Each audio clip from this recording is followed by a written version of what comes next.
आज आपण बोलतोय सीमाताई साखरे आहेत आपल्यासोबत आणि नितीन पवार आहेत आपल्यासोबत. आपण पुन्हा एकदा नागपूरला जाऊयात. सीमाताई, आपण म्हणतोय की आपण सगळ्यांनी सावित्रीबाईंचा वसा पुढे नेला पाहिजेत आणि तुम्ही यामध्ये खूप मोठं काम केलेलं आहे. तर तुमच्या कामाविषयी आम्हाला सांगा, कशी सुरुवात झाली या सगळ्याची?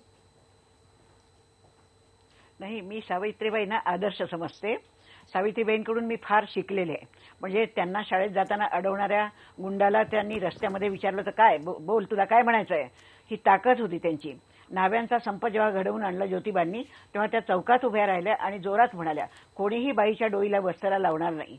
किंवा नायगावला गणेश आणि शारदाचं जे हे झालं की शारदा गरोदर राहिली आणि त्यावेळी लोकांनी त्यांची धिंड काढली, तेव्हा सावित्रीबाई उभ्या राहिल्या आणि म्हणाल्या, आता कोणी गडबड कराल तर मी पोलिसांना बोलवेन.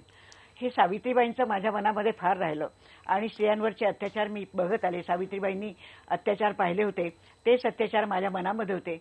ते काळानुसार बदललेले होते. पण मला असं वाटलं, घरामध्ये स्त्रियांचं जे शोषण होतं, समाजामध्ये शोषण होतं, कामाच्या जागी शोषण होतं, या शोषणाचा आपण विचार केला पाहिजे. स्त्रियांना आधी जाणीवा करून दिल्या पाहिजेत की तुम्ही कशा जगता, हे तुमच्याशी जे लोक वागतात याला अन्याय आहे असं तुम्ही समजता का. आणि म्हणून मी साधारणपणे 1975च्या सुमाराला मी विषमतेच्या विरुद्ध आणि शोषणाच्या विरुद्धच लढायचं ठरवलं. पण संपूर्ण समाजाचं चित्र मला बदलता येणं शक्य नव्हतं. म्हणून मी समाजातला एक भाग स्त्रियांवरच माझं केंद्रीकरण केलं. आणि मी विचार केला की स्त्रियांसाठी आपण, कारण त्या खूप शोषित आहेत. म्हणजे शूद्रांच्या बरोबर स्त्रिया सावित्रीबाईंच्या काळातही होत्या आणि आजही आहेत. अजूनही जाती आणि स्त्री पुरुषांची तुलना याच्यातच शोषण आहे. जातीच्या मुळे शोषण आहे आणि त्या स्त्रिया आहेत म्हणून शोषण आहे.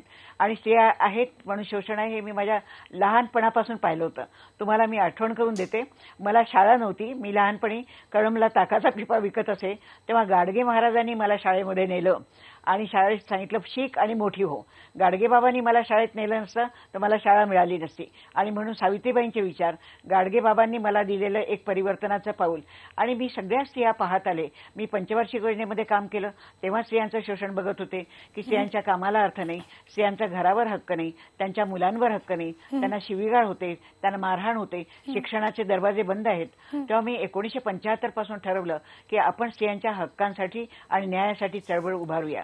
माझ्यासमोर बाबासाहेब आंबेडकरांनी दिलेली राज्यघटनाही होती. आणि म्हणून सावित्रीबाईंचा वसा घेऊन मी 1975 पासून स्त्रियांच्या न्यायाच्या आणि हक्काच्या आणि अधिकाराच्या चळवळी सुरू केल्या. बरोबर, चालू ठेवलेल्या या वारसाबद्दल आपण बोलणारच आहोत सीमाताई. पण त्याआधी आपल्याला घ्यायची एक छोटीशी विश्रांती. पहा फक्त IBN लोकमत.